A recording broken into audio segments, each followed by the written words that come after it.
কিন্তু এই রাজ্যের সরকার তারা একদিক থেকে ত্রিপুরার যে জনগণের প্রতি তাদের যে দায়বদ্ধতা এটাকে তারা স্বীকার করে না। আর এই বিধানসভার পবিত্র এই অধিবেশনের মধ্যেও যে সাংবিধানিক দায়বদ্ধতা তা বিন্দুমাত্র তারা স্বীকার করেন না। এরা সাংবিধানিক দায়বদ্ধতাকে অস্বীকার করেন।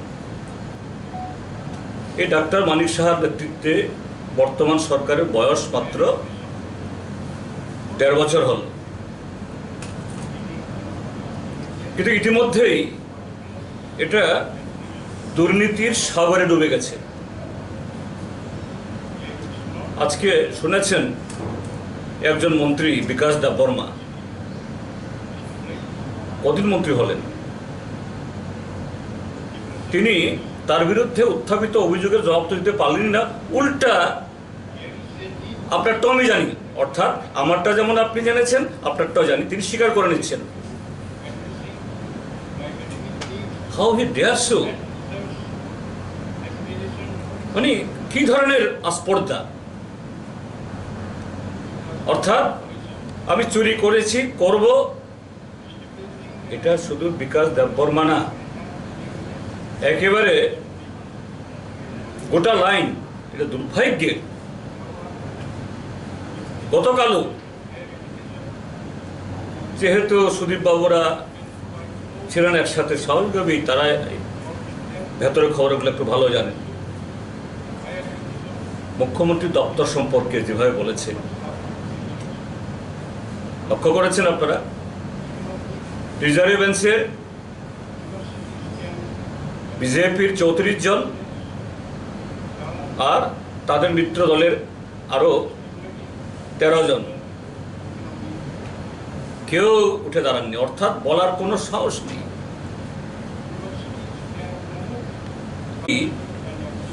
আরো ৩.৫ বছরে কি হবে ত্রিপুরাজ্য, আমি ভাবতেও ভয় পাচ্ছি, আমার লোম দাঁড়িয়ে যাচ্ছে। আমার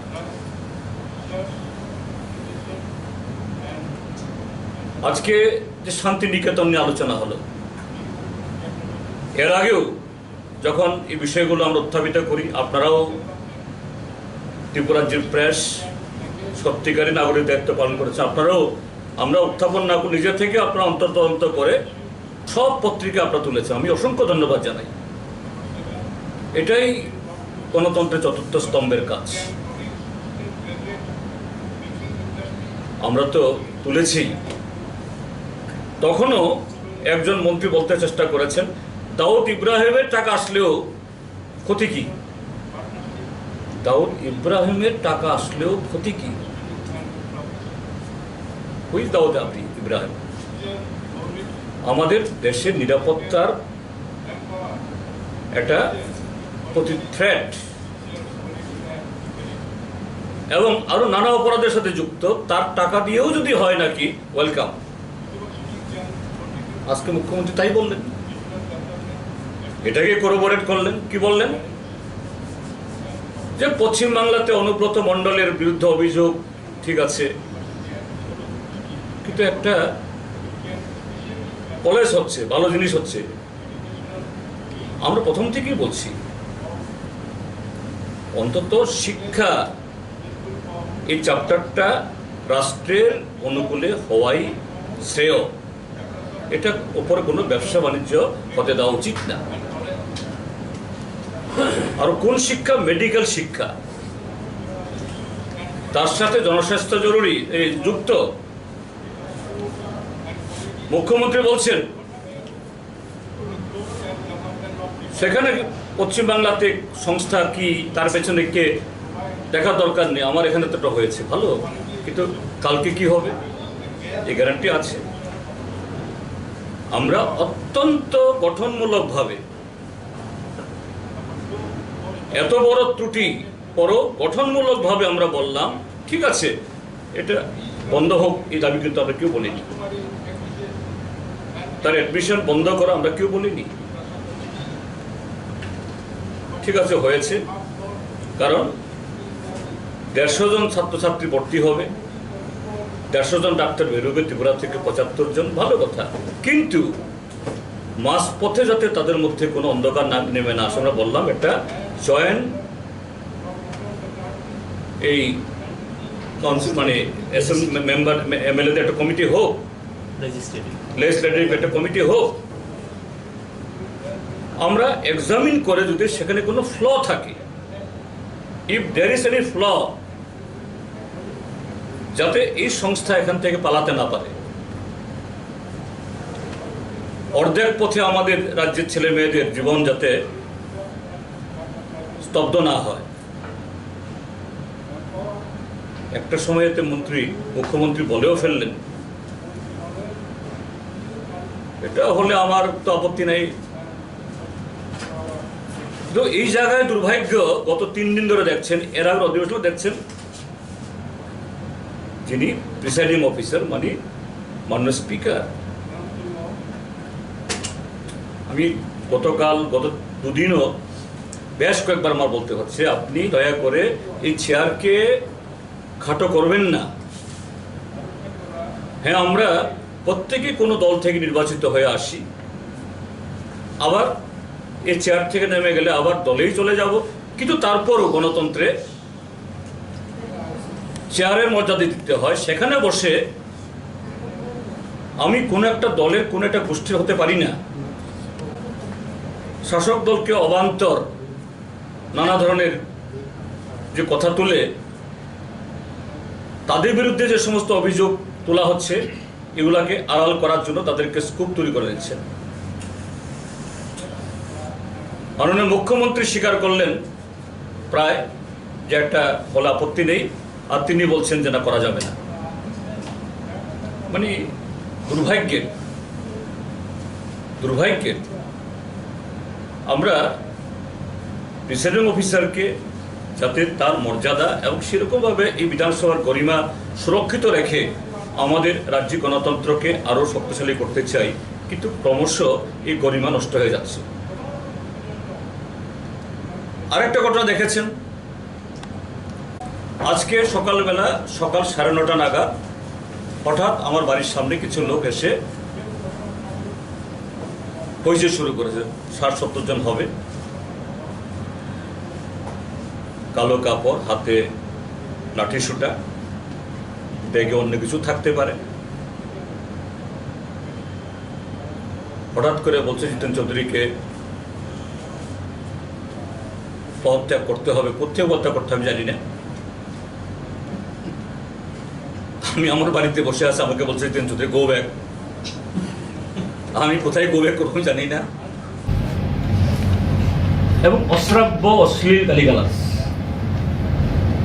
সব ভিডিওতে ধারণ করা আছে, ইতিমধ্যেই সোশ্যাল মিডিয়া এসছে।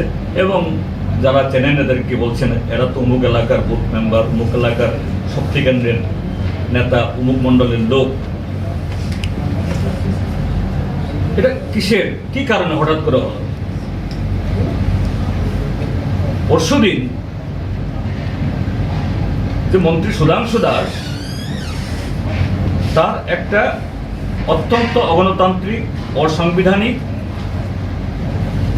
একটা ভূমিকা সোশ্যাল মিডিয়াতে পাবলিকলি, এবং আজকে যে বিষয়টা আলোচনা হয়েছে আমাদের এই ইসলামউদ্দিন সাহেব তুলেছেন এত সুন্দরভাবে, ছোট্ট কথায় একেবারে আন্তর্জাতিক পরিসরে, যাতে আমাদের শান্তি সম্প্রীতি এটা ব্যাহত না হয়। কৈটরাবাড়িতে কালী মূর্তির মাথা ভেঙেছে বা এটাকে ডিফেন্স করেছে, নিশ্চয়ই এটা ধর্মপ্রাণ, শুধু হিন্দু না, হিন্দু কেন, সবাইকে আহত করবে। সমস্ত ধর্মপ্রাণ নাগরিকের কাছে এটা কারো ভালো লাগার কথা না, আমরা এটাকে নিন্দা করি। তো এর অপরাধী কে করলো, বা গন্ডগোল লাগানোর জন্য এইসব হতে পারে, যেটা দেখা গেছে বাংলাদেশি এরকম দুর্গা মণ্ডপে কোরআন রেখে দেয়, কিন্তু ধরা পড়ে যায় এটা মৌলবাদী মুসলিম মৌলবাদীরাই সেখানকার সংখ্যাগরিষ্ঠরা তারাই সমস্ত করে, আর এইভাবে করে হিন্দু বাড়ি জ্বালিয়ে দেয় নিরীহদের। সেম। আর ওই সময়েতেই, অন্য সময় না, ওই সময়েতেই সুধাংশু দাসের এই পোস্ট, সব ঘটনাগুলো যে ডাইরেক্টলি না হলেও, প্রত্যক্ষ না হলেও পরোক্ষভাবে রাজ্যের প্রভাবশালী রাজনৈতিক ব্যক্তিত্বরা ত্রিপুরাজ্যের এই যে পরিবেশ আজকে পিছিয়ে যাওয়ার পেছনে এরাই তো দায়ী। একজন যে কোনো নাগরিক যদি এরকম একটা পোস্ট সোশ্যাল মিডিয়াতে দিত, তার বিরুদ্ধে তো নন বেলেবল ওয়ারেন্ট হওয়ার কথা ছিল।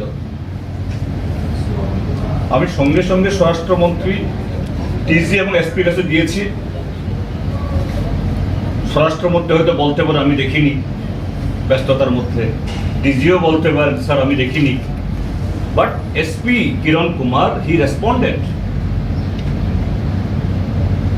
I am verifying. তো এখন তো ভেরিফাইড। বিধানসভাতে আরেক মন্ত্রী বলেছেন হ্যাঁ তিনি এই কাজটাতে ভুল করেছেন, গর্হিত করেছেন, এই জন্য ডিলিট করেছেন বা তাকে ডিলিট করতে বলা হয়েছে। তাহলে সুধাংশু তিনি যে culprit, now it is proved. কেন সুধাংশুর বিরুদ্ধে ফৌজদারি মামলা হবে না বা তাকে ওয়ার্নিং দেওয়া হবে না? আজকে সেদিন সংবিধান মেনে চলার বলেছে, আমরা অন্য কথা তো আলোচনা হয়নি।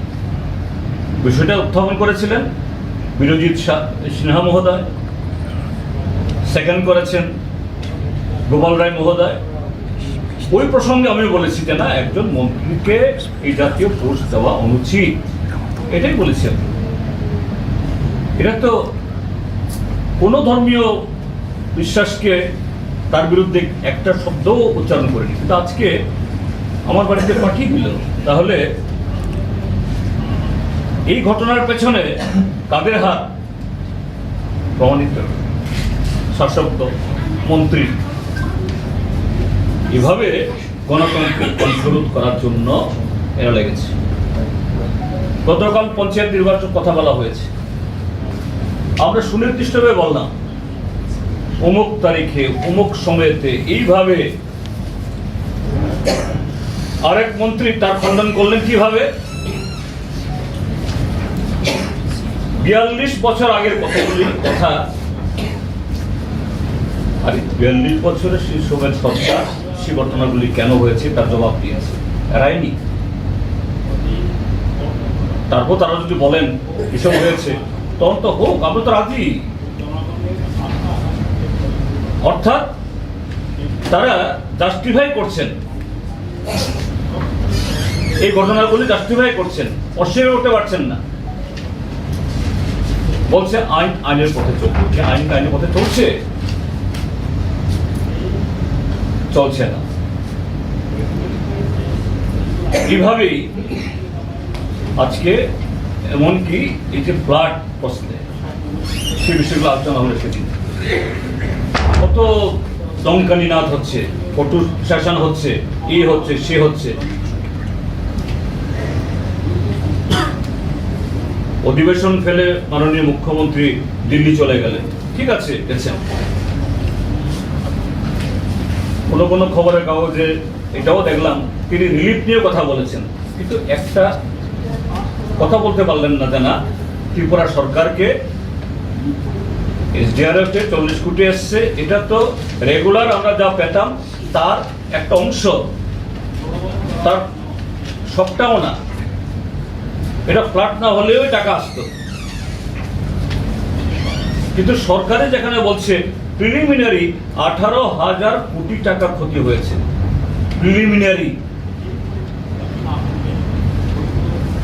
এতে 18 কোটি টাকাও ওই 40 কোটি নিয়মিত আসার বাইরে 18 কোটি টাকা আসলো না। কি আসবে আশ্বাস দিতে পারলেন না। তো এই সরকার একটা ইনসেনজিটিভ, সংবেদনহীন সরকার। জনগণের প্রতি তার কোনো দায়বদ্ধতা নেই, সংবিধানের প্রতি তাদের কোনো ধরনের শ্রদ্ধা নেই।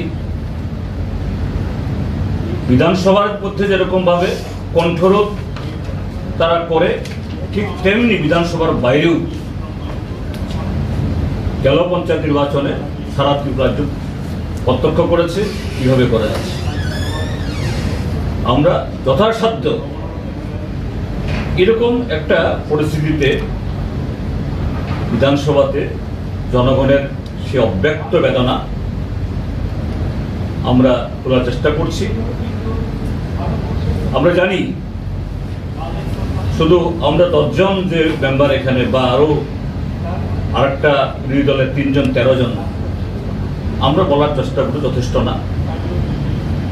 গোটা রাজ্যের গণতান্ত্রিক অংশের মানুষকে, এটা কোনো দলের প্রশ্নে না, গণতন্ত্র না বাঁচলে গোটা ত্রিপুরা ডুববে।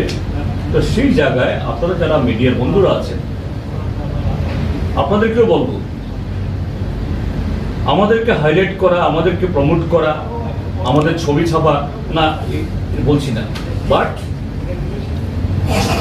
the crux of the problems, why Tripura সর্বক্ষেত্রে ক্রমশ আমরা পিছিয়ে যাচ্ছি। কর্মসংস্থানের ক্ষেত্রেতে, কৃষির ক্ষেত্রেতে, আইন শৃঙ্খলার ক্ষেত্রেতে, রাজ্যের সামাজিক যে শৃঙ্খলা এগুলো যেভাবে কলুষিত হয়ে যাচ্ছে, সেই ক্ষেত্রেতে আপনাদের কলম জ্বলে উঠবে এবং আপনারা কিছু করছেন না কথা বলছি না।